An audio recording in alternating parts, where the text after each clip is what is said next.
అందరికీ నమస్తే. Kodangal కాన్స్టిట్యున్సీల collector plus కడ ఇన్ఛార్జ్ ఆఫీసర్ వెంకటరెడ్డి పైన రైతులు అటాక్. వాళ్ళు రైతులు కాదు అని, అసలు వాళ్ళు రైతులే కాదు వాళ్ళంతా గూండాలని చెప్పి రేవంత్ రెడ్డి వల్ల అన్న తిరుపతి రెడ్డి కొడంగల్ చూసుకునేది ఆయన్నే. రేవంత్ రెడ్డి ఓడు. రేవంత్ రెడ్డి ఇప్పటికి 5 సార్లు పోయిండు. 5 సార్లు కూడా ఏదో రకరకాల కారణాలతో ఉంది కానీ జనం కోసం ఎప్పుడు పోలే. ఏదో జనాలను కలుద్దామనో, ఓటేసిన ప్రజల కృతజ్ఞత చెప్పాలనో అట్లా పోలే.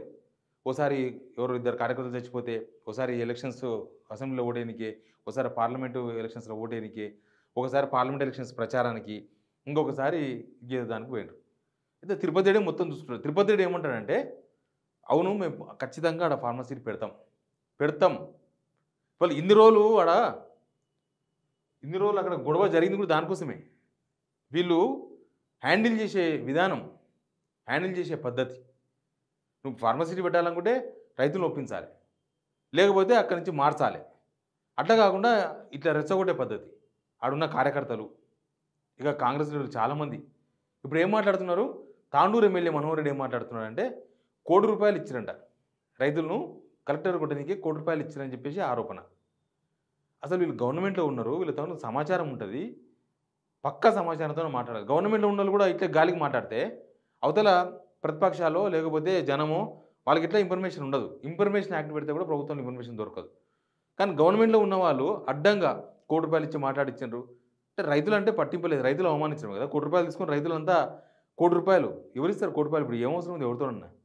ఎలక్షన్స్ అప్పుడు రాజకీయ పార్టీలకు జనాలతో అవసరం, ఏ రాజకీయ పార్టీకైనా. కానీ ఇప్పుడు ఎలక్షన్స్ లేవు, ఇప్పుడు చేసేది ఏమీ లేదు.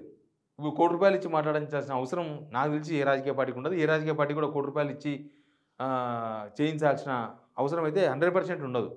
కానీ ఆయన అట్లా మాట్లాడాడు. సరే, కాంగ్రెస్లో ఏదో మాట్లాడుతున్నారు. బీజేపీలో ఏమవుతుంది?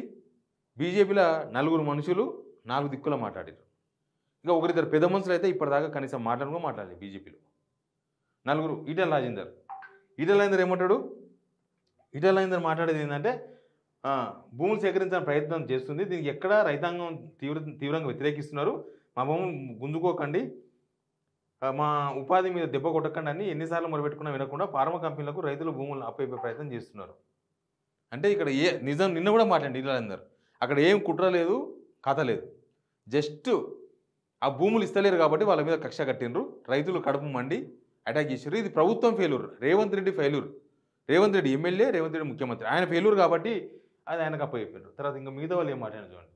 కొండ Vishweshwar Reddy, strict action should be taken on the TRS goons who attacked the collector.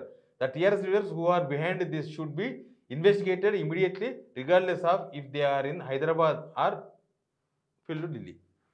కొండ విశ్వేశ్వరరెడ్డి డిసైడ్ చేసి పడేసింది ఏమని, టీఆర్ఎస్ వాళ్ళు ఉన్నారు, వాళ్ళు ఎవరున్నా సరే, వాళ్ళు ఇంకా ఎంత వాళ్ళు ఉన్నా సరే వాళ్ళని వదిలిపెట్టేది లేదు, వాళ్ళని కఠినంగా శిక్షించాలి. ఆయన నిన్న పోయి కలెక్టర్ని కూడా పరామర్శించాడు. కలెక్టర్ని పరామర్శించింది ఏమవుతుంది ఏంది ఏం కదా అని. మంచిదే, కలెక్టర్ని పరామర్శించడం కూడా అవసరమే. కానీ మరి మీ పరిధికి రాకపోయినా దీని మీద మీరు స్పందించినప్పుడు రైతులు గుర్తు రాలేదా వీళ్ళకు? కొండ విశ్వేశ్వరరెడ్డికి రైతులు గుర్తు రాలేదా?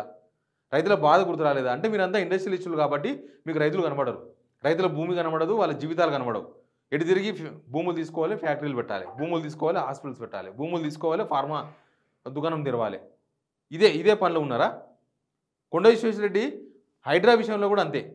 పేదలు ఇల్లు కూలుస్తున్నారు, మధ్యతరగతి జనాలు ఇల్లు కూలుస్తున్నారు, పెద్ద కూలుస్తలేరని మాట్లాడకుండా కూల్చాలి, మొత్తం కూల్చి చెరువులు కాపాడాలి, అన్నీ కూల్చేసేయాలి, ఎవరు వదలదు. పెద్దలు కూల్చమని అడగలేదు ఒక మాట కూడా. కొండ విశ్వేశ్వరరెడ్డికి ఏమైందో తెలియదు. తర్వాత వీళ్ళు ఎవరు, డీకే అరుణ గారు ఏం స్పందించారు?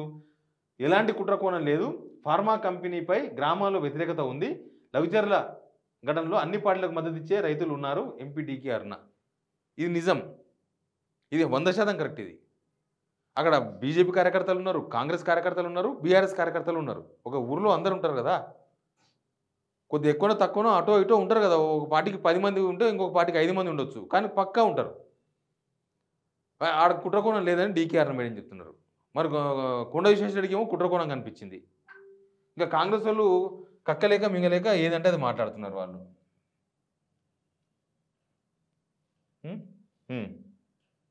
ఇంకెవరు మాట్లాడిండ్రు?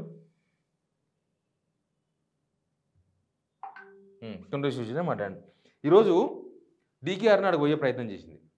ఎడికి ఆ లఘుచర్లకు పోతాం, మేము రైతులను కలుస్తామని చెప్పి ఆమె పోయే ప్రయత్నం చేసింది. ఇంకా రఘునందన్ గారు స్పందించలేదు. మరి ఆయన స్పందన ఎట్లుంటుందో తెలవదు. ఆయన కొద్దిగా అటు ఇటు స్పందిస్తున్నాడు.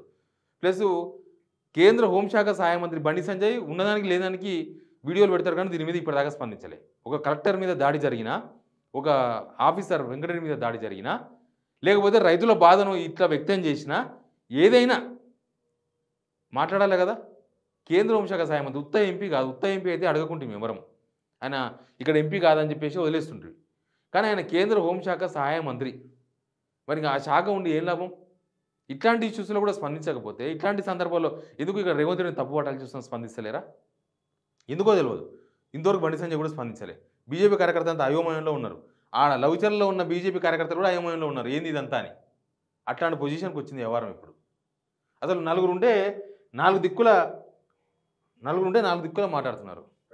వీళ్ళందరి మధ్యలో రైతుల మీద కేసులు బుక్ అయినాయి. అసలు వాళ్ళని బెదిరించిన వాళ్ళ మీద ఒక్క కేసు అయినా పెట్టినరా?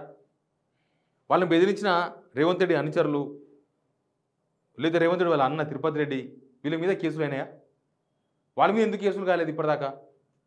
అంటే రైతులను అయితే బెదిరించవచ్చు, రైతులు వాళ్ళ బాధను మాత్రం చెప్పొద్దు. ఆ సంఘటనను ఖండించాల్సిందే. కానీ దాని ప్రభుత్వం ఫెయిల్యూర్ కదా, వాళ్ళ ఫెయిల్యూర్ను తప్పించుకోని కదా ఇదంతా చేస్తున్నది వీళ్ళు. ఈ రెస్పాన్సిబుల్ ఉన్న పొలిటీషియన్స్ ఏమో ఇట్లా మాట్లాడుతున్నారు, ఒక్కొక్కరు ఓ తరికి మాట్లాడుతున్నారు. దీన్ని బీఆర్ఎస్కి అంట చెప్పేసి వదిలేద్దామని గవర్నమెంట్ అనుకుంటుంది. ఇక జనం మీరు ఎవరికి సపోర్ట్ చేస్తారో నాకు తెలియదు. కానీ ఈ కోడంగల్లో జరిగిన సంఘటన ప్రభుత్వం తప్పించుకునే ప్రయత్నం చేస్తుంది. ఎట్లా కూడా ప్రతిపక్షాలు ఓ రకంగా ఉన్నాయి, బీజేపీ ఓ రకంగా ఉన్నది, బీఆర్ఎస్ వాళ్ళు వాళ్ళ మాజీ ఎమ్మెల్యేని అరెస్ట్ చేసినారని వాళ్ళు ఆ పనిలో ఉన్నారు. అక్కడ ఎస్టీలు ఉన్నారు, నోరు లేని ఎస్టీలు. వాళ్ళ తరఫున మాట్లాడాల్సిన వాళ్ళు ఎటుపోయినారో తెలియదు. వాళ్ళ తరఫున ఎవరు మాట్లాడే వాళ్ళు కూడా లేరు. కనీసం ఇక్కడ బీజేపీకి 8 మంది ఎంపీలు ఉన్నారు కానీ ఆ ప్రభావం కనిపిస్తలేదు. తెలంగాణలో 8 మంది ఎంపీలు ఉన్నారు, 8 మంది ఎమ్మెల్యేలు ఉన్నారు. సరే ఎమ్మెల్యేలు ఎటున్నా ఎంపీలు అయితే ఉన్నారు కదా. 8 మంది ఎంపీలు అంటే 8 ఇంటూ ఒక్కొక్క కాన్స్టిట్యున్సీలో 7 అసెంబ్లీ కాన్స్టిట్యున్సీలు, 56 కాన్స్టిట్యున్సీలో ప్రభావం చూపించేవాళ్ళు వీళ్ళు. ఇక కేంద్ర హోంశాఖ సహాయ మంత్రి రాష్ట్రంతో ప్రభావం చూపాలి. కేంద్ర మంత్రి కిషన్ రెడ్డి కూడా స్పందించారు ఇప్పటిదాకా. ఆయన ప్రెసిడెంట్ కూడా బీజేపీకి రాష్ట్ర ప్రెసిడెంట్. వాళ్ళకి ఏమైందో తెలియదు, ఆయన కూడా మాట్లాడతలేడు. అసలు తెలంగాణలో ఉన్నారా వీళ్ళు, లేకపోతే వేరే మేము తెలంగాణ మాకు సంబంధం లేదు, కొడంగల్ మాకు సంబంధం లేదనుకుంటున్నారో కూడా తెలియదు. వీళ్ళిద్దరూ కేంద్ర ప్రభుత్వ ప్రతినిధులుగా ఇక్కడ ఉన్నప్పుడు వీళ్ళు స్పందిస్తే ఇంకొక రకంగా ఉండదా? ప్రభుత్వం చర్యలు ఇంకొక రకంగా ఉండవా? వదిలేసిండ్రా రేవంత్ రెడ్డికి మొత్తం మీరు ఏమైనా చేసుకుంటే తెలంగాణ మాకు సంబంధం లేదని. ఎక్కువ బీఆర్ఎస్ కన్నా ఎక్కువ పవర్ ఉన్నది బీజేపీతోన. 8 మంది ఎంపీలను గెలిపించారు జనం. మీరు స్పందించకపోతే జనం ఏమని అర్థం చేసుకోవాలి? అంటే దేనికి స్పందిస్తారు మీరు? ఎవరో ఫామ్ హౌజులను పార్టీ అయితే స్పందిస్తారా? లేకపోతే ఎవరో ఏదో ఢిల్లీకి పోతే స్పందిస్తారా? అసలు దేనికి స్పందిస్తారు? మీ స్పందన తెలంగాణ ప్రజల కోసం కాకుండా మీరు దేనికోసం స్పందిస్తారనేది కూడా క్లారిటీ చెప్పాల్సిన అవసరం ఉంది. దీన్ని చూసిన వీడియో మీరు కూడా బీజేపీ వాళ్ళకి ఏమైనా చెప్పదలుచుకుంటే చెప్పండి. ఇంత పెద్ద ఇష్యూ జరిగితే కూడా మాట్లాడకపోతే, ఇంత పెద్ద ఇష్యూలో కూడా ఇన్ని డైవర్షన్స్, ఇంతమంది ఒక్కొక్కరు ఒక లైన్లో మాట్లాడితే దానికి అర్థం లేదు, పడతం లేదు, ఏమీ లేదు. Please subscribe signal TV.